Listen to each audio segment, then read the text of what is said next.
We're in the middle of cosmic dissolution. We're getting involved in creation once again. Starting with consciousness. This is a wonderful thing about the Indian traditions.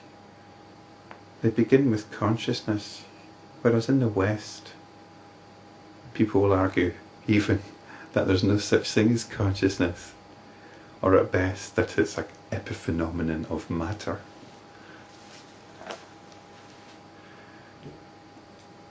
I'm a big fan of science. I'm a scientist by training.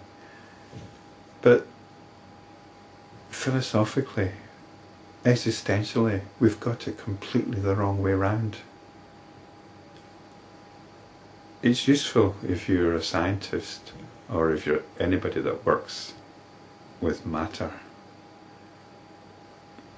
to focus on matter, to take that as the dominant thing. But there's a context for matter, and that context is consciousness.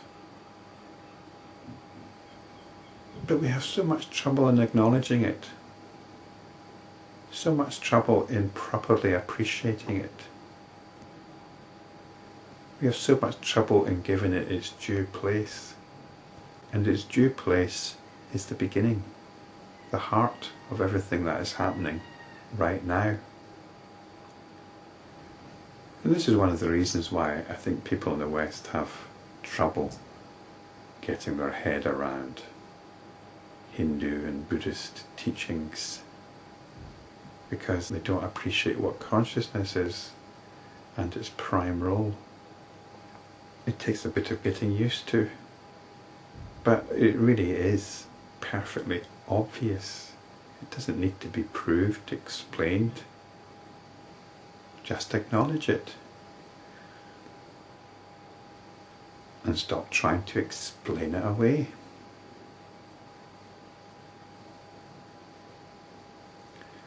What a ridiculous situation when consciousness tries to explain itself away, either as not existing or as an epiphenomenon of matter. So we begin with consciousness. It's the nature of consciousness to identify with whatever is happening within consciousness. And if there's more than one thing happening, either at the same time or in sequence, then we have space and time. Vasistha continued, as the particle of consciousness moves in space, it does there what it did here earlier. That is, it identified with something, it became aware of something. Thus sequence of time arises, as well as spatial distinctions like above, below, and the directions. Though it is of the nature of space or void, it seems to become time, space, action, matter, and awareness of the meaning of words, etc. It's of the nature of space or void because it's what allows everything to happen. Everything happens within it. Thus the ativahika, the subtle body, comes into being. And this isn't a ghostly like thing that floats around the place. It's the body of all our notions. It builds up a potential. I see it like a storm cloud. A cloud which is building up electrical charge, which at some point has to be discharged into the earth. And this is like what gives the momentum to the whole process of denser notions. This is the subtle body, it's that body of potential which wants to actualize itself somehow. This itself, by continued awareness of itself, seems to condense into the material body. So consciousness coalesces, consciousness shines, as was described previously, as the body.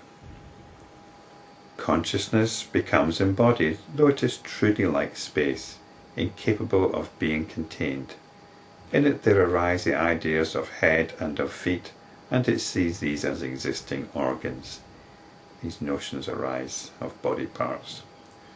Even so with the other limbs of the physical body, the same consciousness considers itself to be being and non-being. This could be life and death, alive or dead. taking and rejecting. This is being attracted to things and avoiding things. Order and all the rest of it.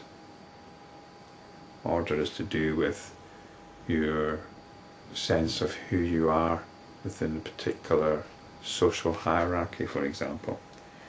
It sees these notions as if they were real. Even so does it become Brahma, the creator. Even so does it attain to the state of Hari or Vishnu. Even so does it attain or seemingly become Rudra or Shiva. Even so does it seemingly become a worm. Even so does it apparently become you. In truth, however, it has not become any of these. It is as it is, pure void in void, consciousness in consciousness. That is the seat of all bodies in the three worlds. It is the seat of even the samsara, the world illusion, which bars the gate to liberation. It is the cause of all, and it is the leader of time and action. It is the first person who, though unborn, seems to be born. It's the I. It does not have a material or physical body, hence it cannot be caught. Just as a man who is fighting with a lion in a dream shouts in that dream, though in truth he is silent and asleep, the infinite consciousness which entertains all these notions is at peace and silent within itself. The universe, which extends to millions of miles in all directions, exists in the minutest subatomic particle, and the three worlds exist within one strand of hair, in comparison to the infinite consciousness. It's a bit like the slab of marble. It can be carved into infinite things. So one of the things that it can be carved into is minute in comparison to the infinite potential within the slab of marble. And this is how our consciousness is. What we experience as our life, our individual life in this world, is a minute part of the potentiality which exists in the consciousness which is at the heart of our being. Even Brahma, the creator, though he presides over the universe, which is unimaginably vast and which is his body, exists in an atom. In fact, he does not occupy any space at all. None of us occupy any space. It's like, how much space does a dream take up?